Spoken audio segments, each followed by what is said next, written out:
Ouais, d'abord, je tiens à dire, c'est vraiment pas ni rhétorique ni conventionnel.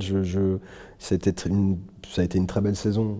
D'abord parce que on a été ouvert toute la saison, ce qui était quand même une nouveauté par rapport aux 2 saisons qu'on avait traversées.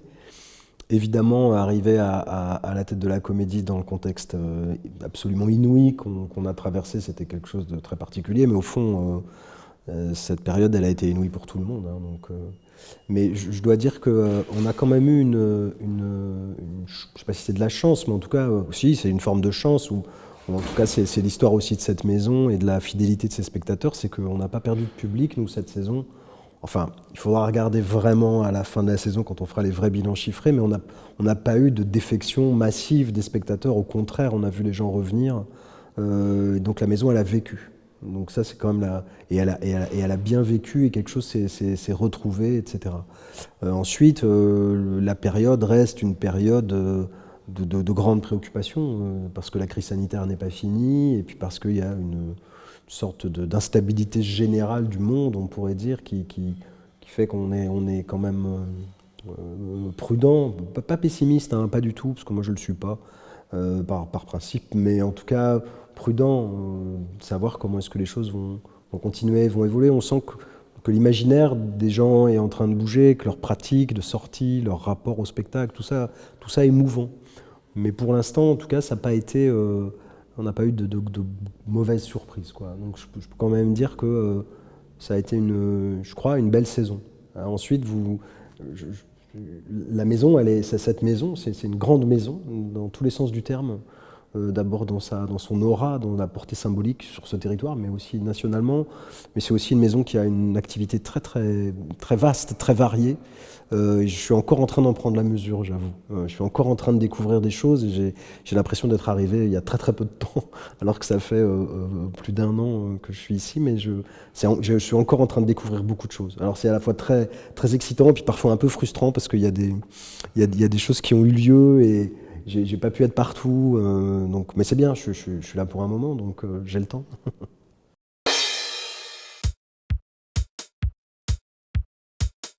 Alors ça, en fait, la première chose que j'ai créée en arrivant ici, et c'était je trouve une jolie manière à la fois de rencontrer l'équipe du théâtre et le territoire stéphanois, c'est que j'ai créé ce petit spectacle très léger qui s'appelle Bizarre Avare, qui dure 50 minutes et qui a joué toute la saison dans des établissements scolaires du territoire, et puis qui a joué aussi en itinérance avec les communautés de communes, les villages qui sont nos partenaires pour l'organisation de nos tournées itinérantes. Ça a été une expérience très, très heureuse, très joyeuse. Le spectacle, il a été très bien reçu. Il va continuer à vivre la saison prochaine, aussi bien ici qu'en tournée. Et la création de l'Avare, c'est pareil. Encore une fois, c'est pas, je le dis pas de façon diplomatique. Je le dis parce que ça a été réel. Ça a été quand même une expérience extrêmement heureuse. D'abord dans le travail avec les acteurs et les actrices. C'est un spectacle dans lequel il y avait à la fois des camarades, des comédiennes, des comédiens avec qui je travaille depuis longtemps, et des jeunes gens qui sortaient de l'école. Donc c'était aussi de l'école de la comédie. Donc c'était aussi une belle manière de se rencontrer. Et je dois avouer que le spectacle, il a été accueilli, j'en espérais pas tant, je le dis très sincèrement, à la fois par le public ici à Saint-Étienne, et aussi par la profession, comme on dit, puisqu'on va faire une très très belle tournée la saison prochaine, et on est déjà en train de bâtir une tournée pour la saison d'après. Donc le spectacle a eu du succès, comme on dit. Je m'en réjouis profondément, et c'était pas non plus si évident que ça. Enfin, et ça a été une manière de rencontrer là aussi l'équipe technique, les gens qui fabriquent les costumes, les décors, et puis toutes les équipes de médiation, de communication, de production. Donc c'était, je crois, une belle façon d'arriver, j'en suis heureux.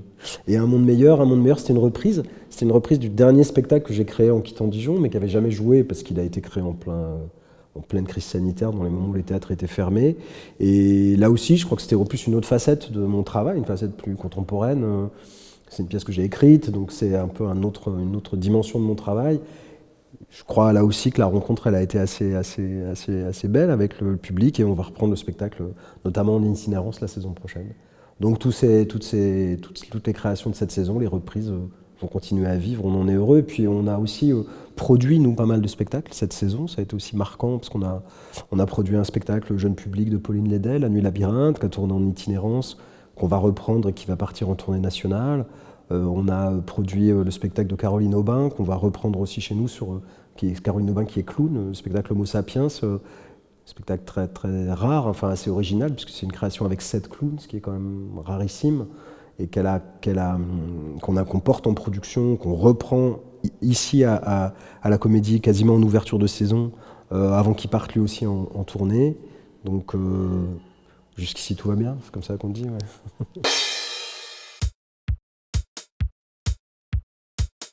C'est pas que j'ai pris une décision, mais dans le projet que j'avais proposé, il y avait une dimension qui me tient beaucoup à cœur, qui est ce qu'on appelle les créations partagées, c'est-à-dire l'idée de créer aussi des spectacles avec des interprètes qui ne soient pas des interprètes professionnels. Et donc c'est vrai que c'est des objets qui ne sont pas appelés à diffuser, mais c'est pas non plus des restitutions d'ateliers, ce sont des créations, vraiment, moi je veux qu'on les pense comme des créations de plein exercice, si je puis dire, où toutes les forces de la maison de création sont mobilisées, tous les corps de métier, mais ça se fait avec des interprètes non professionnels, donc avec des gens qui vivent sur ce territoire. Et je trouvais important d'être le premier, d'une certaine manière, dans ce nouveau projet, à me frotter à l'exercice. Donc la saison prochaine, on va à la fois reprendre toutes les créations précitées, ce qui fait déjà pas mal, et moi je vais créer un spectacle avec des collégiennes et des collégiens. Alors une chose que je ne vais absolument pas faire seul, parce que j'ai eu la chance de collaborer pour ce projet avec des artistes qui gravitent autour de cette maison. Simon Grandjat, qui est auteur, qui va écrire le texte, et Pauline Lédet, qui est metteuse en scène, artiste fabrique, comme on dit, qui est metteuse en scène associée à la Comédie, et on va travailler en binôme pour monter la pièce. Et on va monter ça donc avec, Simon a proposé un très beau titre, qui est Colérienne, Colérien. Et on a commencé le travail avec ces adolescentes, ces adolescents. C'est un partenariat avec le Collège Gambetta et le Centre culturel Boris Vian, qui est un partenaire important de la Comédie pour tous ces travaux où on essaye un peu de sortir de nos habitudes de travail et de s'ouvrir un peu à d'autres enjeux, à d'autres questions, et à des enjeux à la fois de territoire, à des enjeux de société. Et ça m'enthousiasme beaucoup de faire ça. D'abord parce que c'est rare de faire un spectacle avec 16 interprètes mineurs. Et je pense j'espère qu'on va inventer une chose un peu inédite, en tout cas pour nous. Et ce sera pour moi un moment assez fort de la prochaine saison, pour ce qui me concerne. Et puis en parallèle, Maggie Marin, qui elle aussi accompagne le projet de cette maison, qui a accepté en tout cas d'être avec nous dans la pensée de ce qu'on peut faire ici, sur ce territoire. Elle va également faire aussi une création partagée, Maggie, alors dans des coordonnées qui ne sont pas encore définies, on se laisse un peu de liberté pour qu'elle prenne le temps Elle est déjà venue beaucoup de fois à Saint-Étienne, à la fois rencontrer des gens, se promener, réfléchir, et ce sera au printemps que ces deux créations, avec des interprètes non professionnels, verront le jour en même temps, la même semaine, à la Comédie. Donc ça, je pense que ce sera un moment important de la prochaine saison, oui.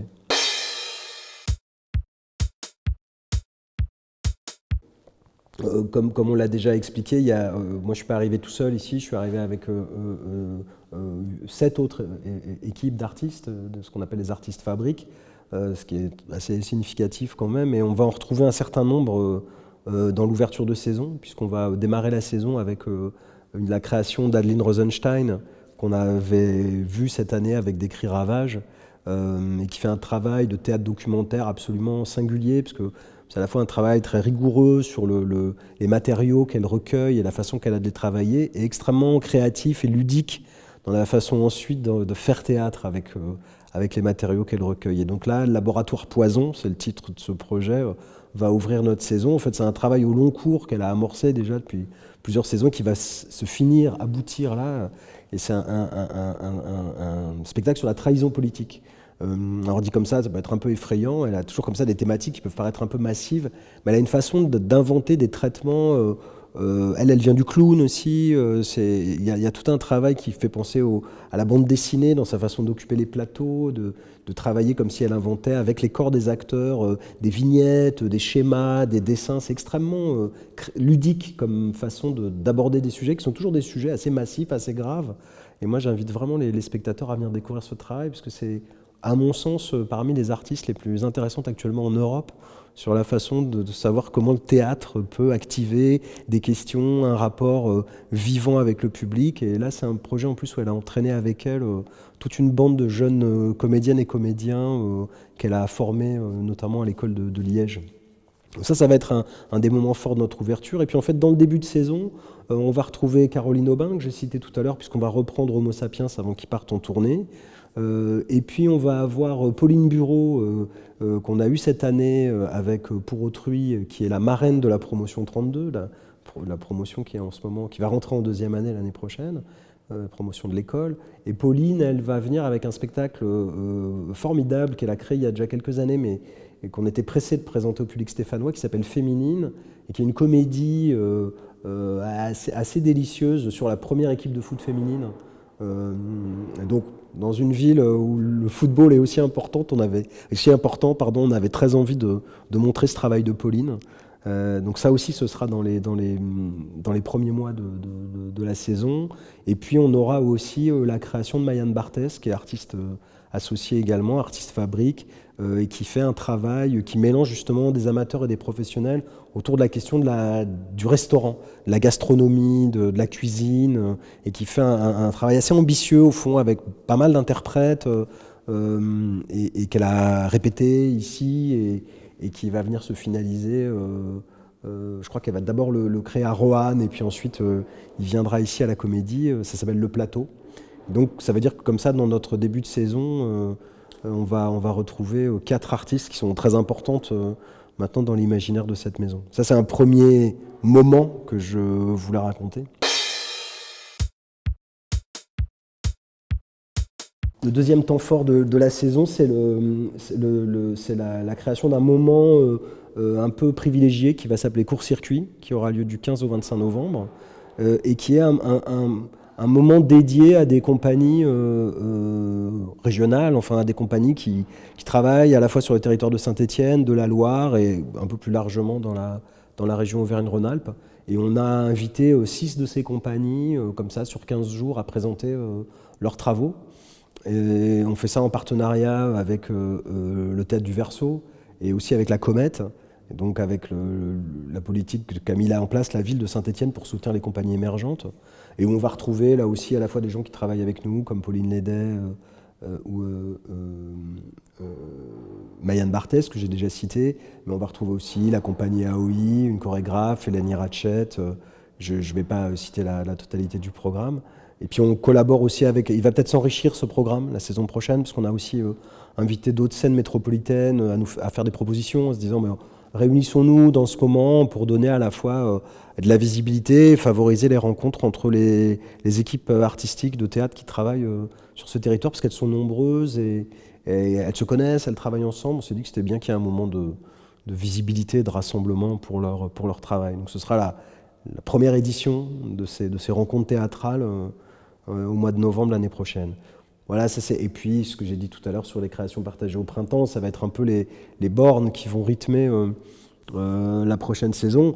Et puis ensuite, on va continuer à faire ce qu'on a essayé de commencer à montrer cette saison, Sophie Chen et moi-même, puisque c'est Sophie Chen, ma directrice adjointe, qui a plus spécifiquement la charge de la programmation. C'est de continuer à montrer la multiplicité des esthétiques théâtrales d'aujourd'hui, d'ouvrir le compas extrêmement large entre, je citais Adeline Rosenstein, des gens qui font un travail à la fois singulier dans sa forme et dans ses thèmes. Et puis l'année prochaine, on va aussi retrouver, par exemple, Jean-François Sivadier, qui va venir avec Othello, ou Stéphane Braunschweig, je les cite eux, parce que c'est pour moi des artistes importants, qui va venir avec sa mise en scène de Pirandello. Et on a aussi été attentif la saison prochaine à inviter des artistes femmes qui développent des esthétiques de ce qu'on appelle de grands plateaux, notamment Anne-Laure Liégeois, qui va monter une adaptation du roman d'Arnaud Bertina qui s'appelle Des châteaux qui brûlent. Et ça, ce sera un spectacle qu'on soutient, qu'on accompagne en production et qui aura lieu en salle Jean d'Asté. On va retrouver Tiffaine Raffier, qu'on avait déjà eu cette année avec La réponse des hommes, et qui revient avec France Fantôme, un spectacle qui aurait dû jouer pendant les années de confinement et qui peut enfin accueillir. Ou Gisèle Vienne, pareil, dont on avait dû renoncer à l'avenue de Gisèle Vienne il y a quelques années. Et elle reviendra avec Crowd la saison prochaine. Voilà pour un avant-goût.